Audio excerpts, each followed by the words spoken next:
Bismillahirrahmanirrahim. Assalamualaikum warahmatullahi wabarakatuh. Alhamdulillah.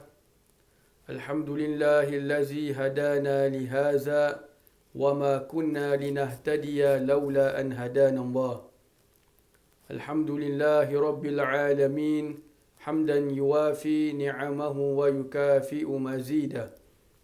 أشهد أن لا إله إلا الله وحده لا شريك له وأشهد أن سيدنا محمدا عبده ورسوله اللهم صل وسلم على سيدنا محمد مفتاح باب رحمة الله عدد ما في علم الله صلاة وسلاما دائمين بدوام ملك الله وعلى آله وصحبه عدد كل ذرة ألف مرة اللهم صل وسلم على نور الأنوار وسر الأسرار وترياق الأغيار ومفتاح باب اليسار سيدنا ومولانا محمد المختار وآله الأطهار وأصحابه الأخيار عدد نعم الله وإفضاله سبحانك لا علم لنا إلا ما علمتنا إنك أنت العليم الحكيم رب اشرح لي صدري ويسر لي أمري واحلل عقدة من لساني يفقه قولي أستغفر الله العظيم الذي لا إله إلا هو الحي القيوم وأتوب إليه أما بعد. Alhamdulillah, puji dan syukur kita kepada Allah Subhanahu wa taala atas limpahan kurnianya, atas limpahan taufik dan hidayah daripadanya, atas limpahan nikmat yang bertubi-tubi daripadanya, yang terus menerus diberikan kepada kita. Maka seharusnya kita sebagai orang yang beriman, sebagai orang yang mengakui bahawa segala nikmat-nikmat yang diberikan kepada kita hanya sahaja datang daripada Allah Subhanahu wa taala, maka seharusnya kita memanjatkan kesyukuran kita kepada Allah Subhanahu wa taala pada setiap masa dan keadaan. Kita bersyukur kepada Allah Subhanahu wa taala yang telah memberikan kepada kita kekuatan, taufik dan hidayah untuk kita dapat melakukan ibadat puasa kita secara sempurna pada Ramadan yang baru sahaja berlalu. Tapi janganlah kita lupa, pada masa yang sama juga, mestilah ada dalam hati kita itu, mestilah ada dalam diri kita itu satu macam kerisauan, takut. Takut apa? Takut Allah Subhanahu wa taala tidak menerima amalan-amalan yang telah kita persembahkan untuk Allah Subhanahu wa taala sepanjang bulan Ramadan yang lalu. Dan juga kita bersyukur kepada Allah Subhanahu wa taala yang telah memberikan kepada kita kesempatan untuk kita dapat sama-sama menyambut hari lebaran. Walaupun hari lebaran kita pada tahun ini berbeza, tetapi tetap ia ada juga dinamakan sebagai Hari Raya Idul Fitri. Para jemaah yang dirahmati Allah sekalian, dalam kita mengharungi kehidupan setelah bulan puasa, setelah kita berpuasa pada bulan Ramadan, dan juga kita bersyukur Allah telah memberikan kepada kita ada di antara kita yang sudah sempurna melakukan ibadat puasa 6. Itu semua adalah pertolongan daripada Allah Subhanahu wa taala.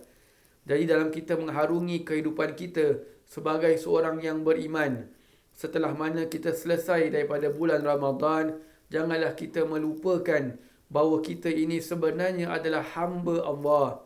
Kita ini adalah hamba Allah. Kita ini bukanlah hamba Allah pada bulan Ramadan sahaja. Kita hamba Allah pada setiap masa. Kita bukanlah hambanya Ramadan. Sering kali kita kena ingat, selalu kita kena ingat bahawa kita ini memperbanyakkan amalan kita. Memang kita pada bulan Ramadan kita hendak menginginkan kelebihan, kita menginginkan pahala yang lebih pada bulan Ramadan. Kita memperbanyakkan bacaan Al-Quran, kita bertarawih, kita qiyamul lail, kita solat berjamaah dan sebagainya. Memang betul. Tapi janganlah kita hanya memperbanyakkan ibadat kita pada bulan Ramadan sahaja. Setelah Ramadan, langsung kita pun berhenti daripada melakukan amalan-amalan yang telah kita biasa lakukan sepanjang bulan Ramadan. Subhanallah. Harusnya kita kena ingat, Allah Subhanahu Wa Taala apabila berfirman berkenaan dengan ayat perintah berpuasa, Allah Subhanahu Wa Taala memberitahu la'allakum tattaqun, agar mana kamu menjadi orang-orang yang bertakwa. Jadi tujuan puasa seperti mana yang sering kita tahu, tiap-tiap tahun kita akan diingatkan bahawa tujuan kita berpuasa itu agar mana kita ini menjadi orang yang bertakwa. Kalau kita perhatikan firman Allah tersebut, Allah Subhanahu Wa Taala menggunakan fi'il mudhari', present tense atau present continuous. Apa yang dimasukkan dengan fi'il mudhari' di situ? Allah menggunakan perkataan tattaqun. Tattaqun itu fi'il mudhari'. Jadi bila Allah kata la'allakum tattaqun, agar mana kamu menjadi orang-orang yang bertakwa, Allah menggunakan fi'il mudhari' bermakna continuously jadi orang yang bertakwa. Terus menerus menjadi orang yang bertakwa. Dan telah kita ketahui, tercapainya takwa kita pada bulan Ramadan itu apabila kita berjaya mengekang hawa nafsu kita. Terutama hawa nafsu yang mengajak kepada kemungkaran. Kita pada bulan puasa berjaya menahan lidah kita daripada mengumpat. Berjaya menahan lidah kita daripada bercakap bohong. Berjaya menahan lidah kita daripada mengkritik orang, menyakiti hati orang, mencaci maki orang, menghina orang dan sebagainya. Kerana apa? Kerana takwa kita kepada Allah Subhanahu Wa Taala. Jadi bila mana kita bertakwa pada bulan Ramadan, Allah Subhanahu Wa Taala mengatakan puasa itu diwajibkan agar mana kamu ini dalam bahasa kita bermakna takwa ini agar mana kamu menjadi orang yang bertakwa terus menerus. Jadi kalau ada di antara kita yang setelah Ramadan ini masih lagi tidak boleh mengekang hawa nafsunya, dalam erti kata lain, dia kata dia rasa macam dirinya itu telah gagal. Gagal apa? Gagal melawan hawa nafsunya pada bulan Ramadan. Kita janganlah lupa, kita boleh puasa sunat anytime pada hari-hari setelah bulan Ramadan, kecuali hari-hari yang diharamkan berpuasa, seperti pada 2 hari raya dan juga hari tasyrik. Itu sahaja. Yang lain itu kita terbuka luas untuk kita berpuasa. Jadi bila mana kita berpuasa, kita mengajar, mendidik diri kita untuk menjadi hamba Allah yang bertakwa. Ustaz, saya rasa saya ini bila dah lepas puasa ni, waktu raya-raya kemarin, walaupun datang rumah orang, walaupun boleh 2 orang je datang, tapi saya rasa macam saya ni masih lagi fail lah. Masih lagi tak boleh tahan, masih lagi nak mencarut, masih lagi nak mengumpat dan sebagainya. Apa yang patut saya buat? Subhanallah. Allah Subhanahu Wa Taala mengajarkan untuk kita berpuasa. Pasal tujuan berpuasa itu tattaqun, agar mana kamu menjadi orang-orang yang bertakwa terus menerus. Kita dengan berkat puasa kita berjaya menahan hawa nafsu kita daripada menghina orang, merendahkan perasaan orang, menyakiti perasaan orang dan sebagainya. Kerana apa? Ini berkat puasa yang menghasilkan ketakwaan. Sebab tu takwa, kalau kita masih ingat, waktu kita membahaskan dalam kitab Nasihat Agama Wasiat Iman ini, kita membahaskan bahawa di antara makna takwa itu adalah al-wiqayah, penjagaan ataupun menjaga diri. Menjaga diri daripada apa? Menjaga diri kita daripada melakukan maksiat. Menjaga diri kita daripada melakukan maksiat. Bagaimana kita dapat menjaga diri kita daripada melakukan maksiat? Kerana apa? Bila kita bertakwa, kita mengekang hawa nafsu kita dengan melakukan ibadat puasa. Subhanallah. Kan Nabi SAW pernah bersabda dalam sebuah hadis yang dalam ertinya, sesungguhnya syaitan itu berjalan mengikut perjalanan darahnya anak Adam. Maka sekatlah perjalanan syaitan itu dengan berlapar. dengan berlapar. Subhanallah.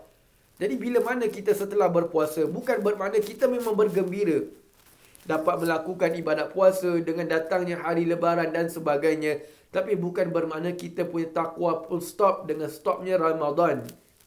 Kita kena teruskan. Subhanallah, sampailah Allah Subhanahu Wa Taala manggil kita pulang. Kita ini kan sebagai orang yang bermusafir. Jadi kita kena angkat, kena buat, cari bekalan sebanyak mampunya, dan sebaik-baik bekalan itu adalah taqwa. Subhanallah, kan kita kan berpuasa macam-macam kita punya target. Ada yang target duniawi, ada yang target akhirat.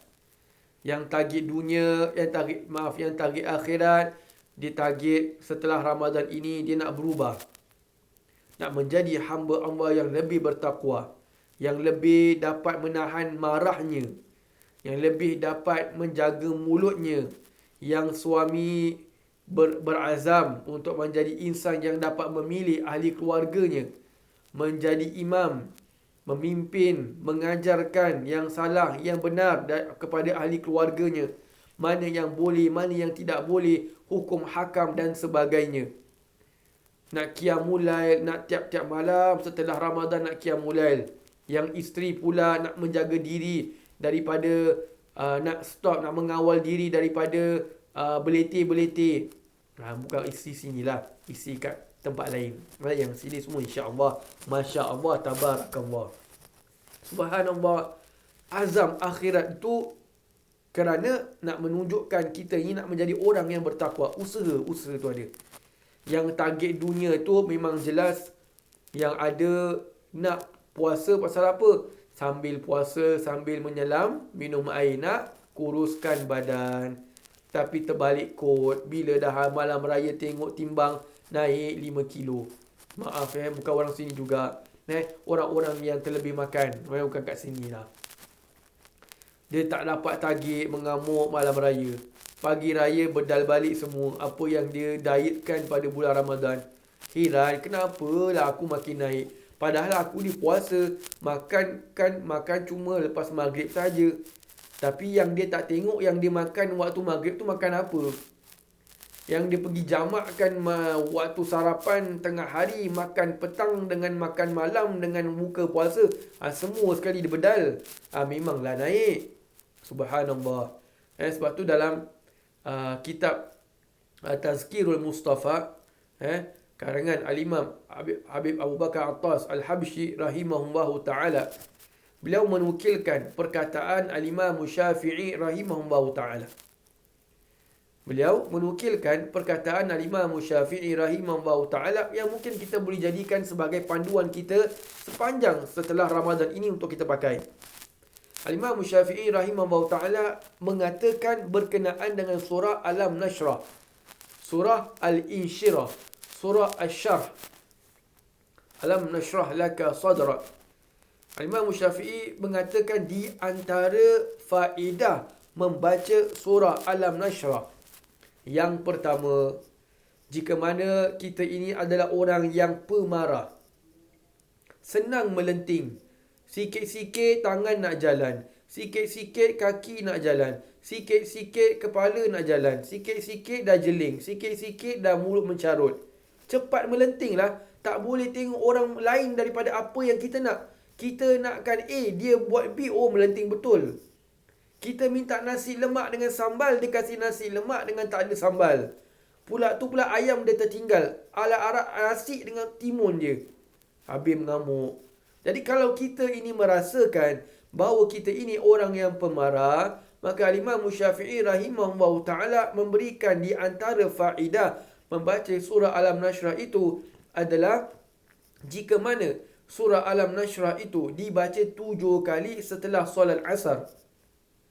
Dibaca 7 kali setelah solat asar, maka insya-Allah jika mana dia itu orang yang pemarah, maka Allah akan menjadikan dia orang yang lemah lembut, orang yang berakhlak baik. Subhanallah, kita kena ingat di antara sabda Nabi SAW, Nabi pernah bersabda, orang yang paling dekat dengan aku di hari kiamat adalah orang yang baik akhlaknya. Begitu juga dengan penduduk syurga yang baik akhlaknya. Jadi kalau kita nak, ni usaha kita. Dia bukan jamin kita confirm insya-Allah hari ni buat hari ni juga jadi orang lemah lembut. Kang salah baca pula tangan dah lembut pula. Lain pula jadi. Jadi kalau kita nak menjadi orang yang lemah lembut, yang menahan diri kita dan dapat mengkontrol diri kita. Orang yang kuat, kan Nabi kata, orang yang kuat itu orang yang dapat menahan marahnya. Maka usahakan untuk membaca surah Al-Nashrah 7 kali setelah solat asar. Baik. Ini dikatakan daripada Al-Imam Syafi'i rahimahullahu ta'ala. Terserah kita lah nak percaya ke tidak. Nak amal pun terserah. Tak nak amal, tak ada masalah. Cuma kalau kita rasa kita nak mencari kelebihan, dipersilakan buat. Subhanallah. Baik, itu yang pertama. Yang kedua, Imam Syafi'i rahimahullah ta'ala mengatakan, jika mana seseorang ingin merasakan cukup dengan makanan yang sedikit. Bermakna apa? Dia cukup dengan makanan yang sedikit. Selalu kalau dia makan itu sampai 3 pinggan, hari itu hanya sekeping roti dah kenyang dah. Hari itu dengan pinggan piring kecil, piring yang orang buat letak kuih tu, yang piring kecil itu, dia pakai itu dia dah cukup dah. Siapa nak merasakan cukup dengan makanan yang sedikit, maka hendaklah dia membaca surah Al-Nashrah 7 kali sebelum dia makan. Jadi sebelum kita makan, ada beberapa yang kita kena baca. Di antaranya membaca basmalah. Definitely itu kena baca. Terlupa baca basmalah tengah awal-awal, baca kat tengah-tengah makan, Bismillahirrahmanirrahim wa akhiruhu, atau awalahu wa akhirahu pun boleh. Setelah kita baca basmalah, bacalah Allahumma barik lana fima razaqtana wa qina azabannar. Baca. Kemudian kita ikuti dengan doa yang ketiga. Doa apa nak baca? Baca Bismillahillazi la yadurru ma'asmihi syai'un fil ardi wala fis sama'i wa huwas sami'ul alim. Baca berapa banyak? Baca 3 kali. Semoga kalau andai kata kita membacanya itu sebelum kita makan, maka insya-Allah makanan itu tidak akan mendatangkan mudarat ke dalam badan kita. Kita tidak akan ada apa-apa penyakit kerana makanan yang kita makan ketika itu. Kalau andai kata kita perut mengulas, setelah makan, walaupun kita dah baca yang doa tersebut, Bismillahillazi la yadurru ma'asmi itu 3 kali, tapi masih sakit perut, itu maknanya dia nak keluar daripada perut kita. Dia takkan stay kat badan kita sehingga menjadikan penyakit. Tapi ini dikatakan penyakit, ini dikatakan kalau makanan itu makanan yang normal. Jangan pula kau lepas ni pergi minum Dettol, ambil klorak campur pula dengan Dettol, letak pula cuka 1 sudu, siap pula letak 1 sudu air zam-zam pula. Lepas tu baca Bismillahirrahmanirrahim la yadurru ma'asmi syai'un fil ardi. Itu memang biol. Itu memang baik. Kalau daripada nak buat macam gitu, baik terjun je. Kan dah namanya bunuh diri. La ilaha illallah. Jadi sebelum kita makan, baca Bismillahirrahmanirrahim la yadurru ma'asmihi syai'un fil ardi wala fis sama'i wa huwas sami'ul alim. Baca 3 kali. InsyaAllah dia tak akan mudarat. Kemudian yang keempat, baca apa? Baca surah Al-Nashrah 7 kali. Baca surah Al-Nashrah 7 kali.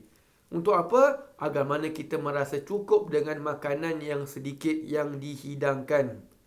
Sama ada yang kita dapat itu yang hidangkan kita itu adalah isteri kita, atau yang hidangkan kita itu adalah di rumah orang dan sebagainya. Kadang-kadang kita tak tahu kan, kita pergi rumah orang, kadang-kadang dia pula kasih kita betul-betul cukup-cukup. Dia tahu kita datang 2 orang, dia pun potong lontong, dia masak lontong goreng. Dia masak lontong kering, lontong tu 1 orang 3 saja.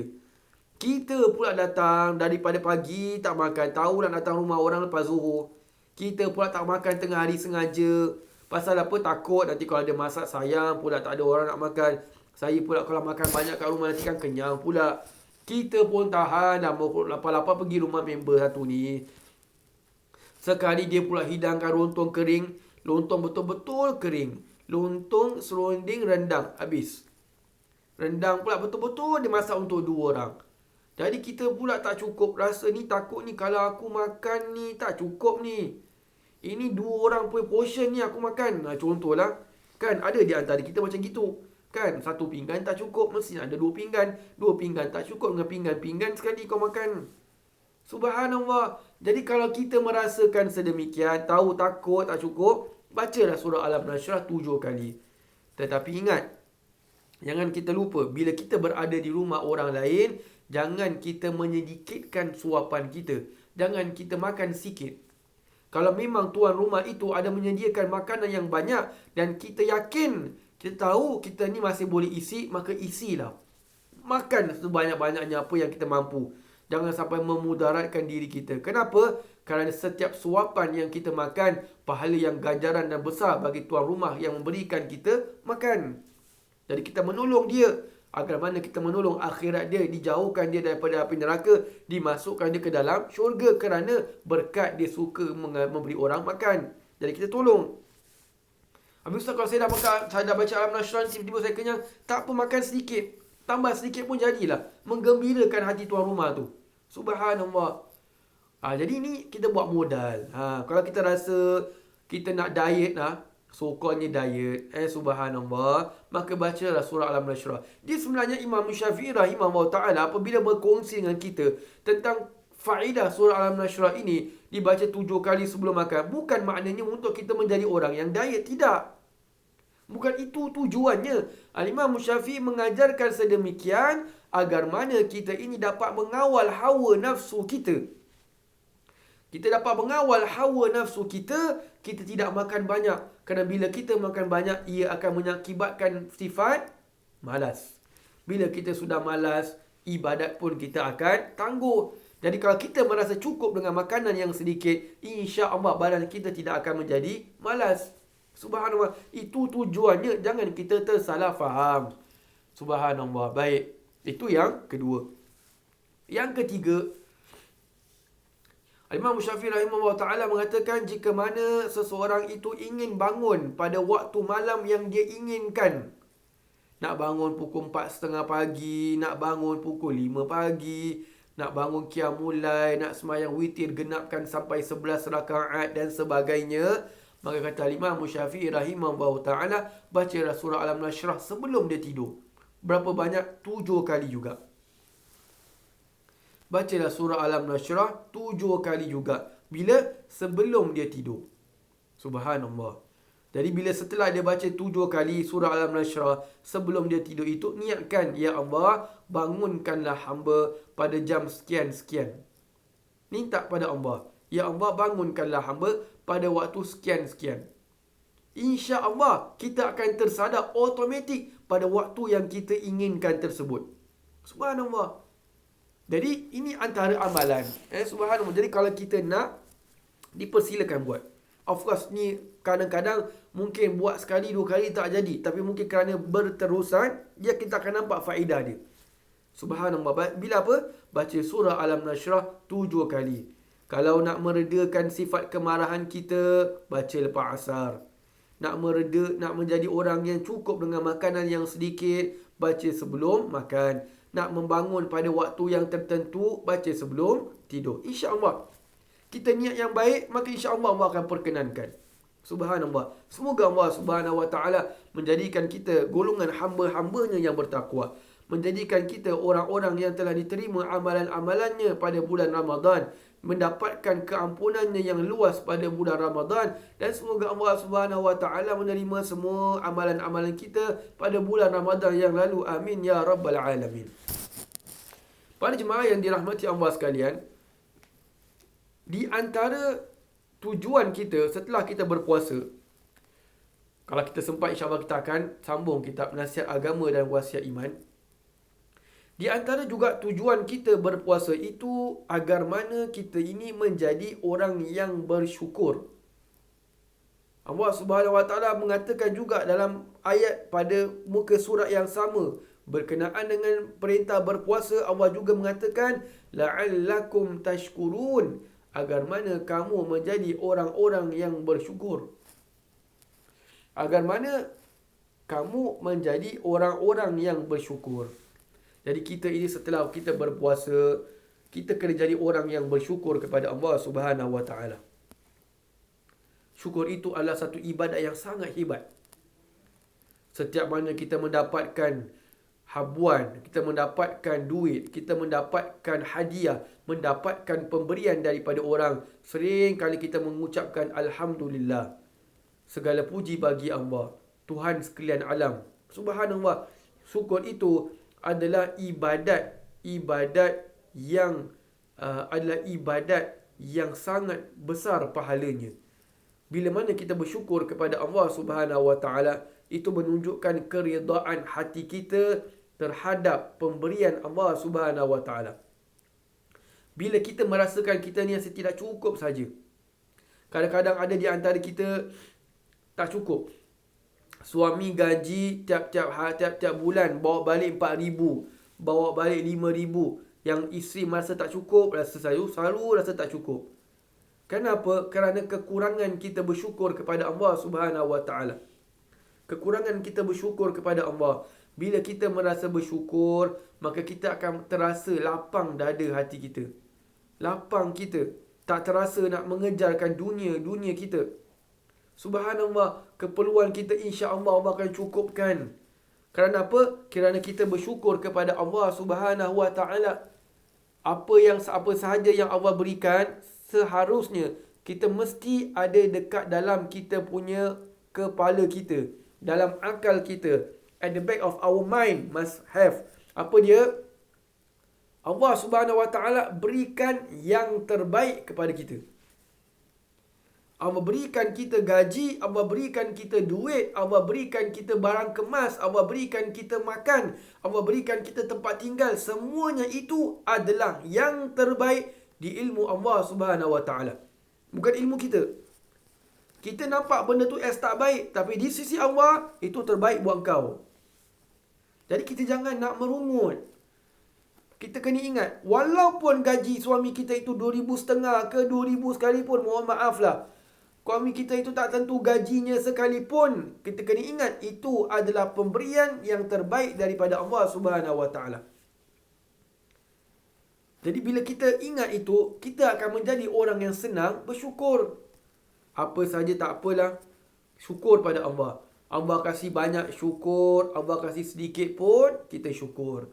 Allah kasih sihat, kita syukur. Allah kasih sakit pun, kita syukur. Subhanallah. Semuanya itu datang daripada Allah Subhanahu Wa Taala, berlandaskan Allah berikan kita itu tidak lain dan tidak bukan melainkan berlandaskan kasih sayang Allah Subhanahu Wa Taala sahaja. Bagaimana Allah rahmat kita, Allah sayang kita, Allah inginkan kebaikan buat kita dunia dan akhirat, Allah berikan rezeki-rezeki yang tertentu. Bukan Allah lebihkan si fulan, Allah kurangkan kita kerana Allah sayangkan si fulan, Allah tak sayang kita. Tidak. Kasih sayang Allah bukan diukur dengan pemberian Allah. Kasih sayang Allah Subhanahu Wa Taala itu bukan diukur dengan banyak mana kekayaan seseorang. Bahkan orang kalau kita nak ukur dengan kasih sayang Allah, kalau kita rasalah Allah kalau sayang itu Allah berikan rezeki yang banyak pada seseorang, kita tersilap yang besar. Kenapa? Rasulullah SAW diuji dengan kefakiran. Yang kita sedia maklum sampai 3 bulan dapur Nabi tak berasap. Agak-agak itu kelebihan, kemurahan, kekayaan ke ataupun bawaan, kekurangan. Jadi kita kena ingat, kasih sayang Allah Subhanahu Wa Taala tidak ada hubungan dengan rezeki, tidak ada hubungan dengan kekayaan dan kemiskinan, tidak. Kalau kita miskin, kita diuji oleh Allah Subhanahu Wa Taala dan kita redha, bermakna itu kita mendapatkan kasih sayang Allah Subhanahu Wa Taala. Dan orang yang mendapatkan kekayaan juga adalah mendapatkan kasih sayang Allah Subhanahu Wa Taala kerana Allah tahu orang yang sedemikian, orang yang ada kemurahan rezeki ini, dia dapat duit bukan dia fikirkan dirinya, dia fikirkan masyarakat orang yang di luar sana. Jadi kita nampak, mungkin kalau kita menjadi orang yang kaya raya, kita akan menjadi orang yang sombong. Orang yang tidak menghiraukan orang-orang fakir dan miskin dan sebagainya. Subhanallah. Jadi kita selalu mesti kena ingat sifat syukur. Kan Nabi SAW sudah mengajarkan kepada kita, jika mana kita membicarakan bab dunia, maka lihatlah orang yang berada di bawah kita. Aku ni kerja gaji 2,000, Alhamdulillah. Yang si fulan tu gaji baru 1,500. Yang 1,500 tengok lagi aku ni 1,500 ni, Alhamdulillah. Yang si fulan itu gaji je 1,000 je. Yang 1,000 je pula merasakan Alhamdulillah. Yang si fulan tu gaji je 100 je. Yang 100 ni pula kata aku ni Alhamdulillah 100. Yang si fulan tu tak ada kerja langsung. Yang tak kerja langsung ni aku ni Alhamdulillah masih hidup. Yang si sihat. Yang si fulan itu terbaring terus. Yang terbaring pula kata aku ni Alhamdulillah. Yang si fulan tu dah goal dah. Turun. Kita akan merasa sifat zuhud. Kita akan merasa qanaah, cukup dengan apa yang Allah telah berikan. Tapi bila bab akhirat, kita lihat kepada yang atas. Aku ni baru semayang witir 3. Dia tu dah semayang 11 rakaat. Aku nak kena kejar lah. Jangan pergi pandang bawah. Aku ni dah bagus semayang witir. Yang tu tak buat langsung. Memang lah. Bahasa orang Malaysia pun memang lah. Memang kalau dia dah malas, memang dia akan tengok orang yang lagi malas daripada dia. Kita pula tak semayang qabliyah zuhur. Kita pula semayang qabliyah zuhur 2 rakaat. Kita nak cari alasan agar orang sokong kita. Aku ni dah bagus 2 rakaat. Si member tu langsung tak buat. Malas betul. Masuk masjid terus duduk. Kamat terus semayang. Tak tahu nak semayang sunat. Kita pandang rendah pada orang yang lebih bawah pada kita. La ilaha illallah.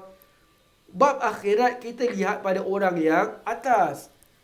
Aku ni semayang zuhur ni 2 rakaat. Dia tu 4. Yang semayang 4. Aku ni semayang 4 ni dah. Dia tu lepas semayang ba'da zuhur itu dia baca Quran lagi. Yang baca Quran pula aku ni baca Quran je. Dia tu sampai baca 1 juz lagi. Naik. Jadi bila kita nampak macam gitu, baru ada perlombaan untuk kita beramal.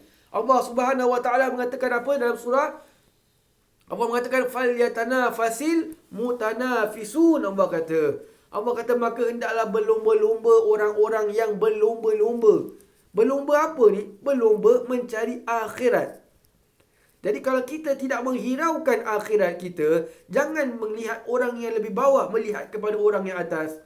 Kita rasa ni kita ni okey lah. Kita rasa ni kita ni baik, kita ni soleh, kita ni orang yang jaga semayang, kita ni orang yang jaga sedekah. Kita rasa macam gitu. Tapi kalau kita comparekan diri kita dengan para wali-wali Allah yang dahulu, habis kita. Ya Allah, kerdilnya diri aku. Habib Nur tu amalan ya Allah luar biasa. Aku ni barulah nak cakap pasir tu lagi besar daripada amalan kita kalau nak comparekan tu kepada kita punya wali besar dalam negeri kita, Al-Habib Nur Al-Habsyi rahimahullah ta'ala. Subhanallah. Kalau kita merasakan yang sedemikian, itu tanda Alhamdulillah. Bagus. Tapi jangan rasa je, buat tak? Rasa, Habib Nur bagus daripada aku. Dia dapat beramal tu. Tapi cakap je, buat tak? Buat apa? Kita nak compare tu, menjadikan kita some kind of motivation for us. Motivate diri kita untuk menjadi orang yang lebih mengejar amal soleh. Walaupun Ramadan telah berhenti, amalan kita tidak berhenti. Kerana kita adalah hamba Allah, bukan hamba Ramadan. Subhanallah. Jadi, jemaah yang dirahmati Allah sekalian, sama ada yang memang mengikuti pengajian kami kuliah duha di Masjid Abdul Razak, ataupun yang hanya mendengar sekali-sekala di Facebook Masjid Abdul Razak juga, kita tanamkan azam kita. Tanamkan azam kita bahawa kita nak menjadi hamba Allah yang bertakwa. Kita kena ingat bahawa kita ini adalah hamba Allah, bukan hamba bulan Ramadan. Bertakwa, mengengkang hawa nafsu kita, menahan diri kita daripada melakukan segala macam maksiat, agar mana tujuan takwa kita itu tercapai. Subhanallah. Wallahu a'lam bisawab. Semoga Allah Subhanahu Wa Taala memimpin kita, menyelamatkan kita daripada segala macam bala bencana, menyelamatkan kita dan sekalian orang-orang Islam, terutama saudara mara kita yang berada di Palestin, menyelamatkan mereka, memberikan mereka ketenangan, memberikan kepada mereka pertolongan, memberikan kepada mereka segala macam bantuan, kesembuhan, Mana-mana mereka yang dalam keadaan kesedihan, Allah SWT menggembirakan mereka. Yang sedang sakit, Allah SWT menyembuhkan mereka. Yang dalam keseorangan, Allah SWT memberikan mereka teman dan sebagainya. Dan juga semoga Allah SWT menjadikan kita hamba-hambanya yang bertakwa dengan diberikan kepada kita pertolongannya, agar mana kita dapat menjadi insan yang lebih baik daripada hari yang sebelumnya. Wallahu a'lam bissawab. Aqulu qawli hadza wa astaghfirullahal azim li wa lakum. Assalamu alaikum warahmatullahi wabarakatuh.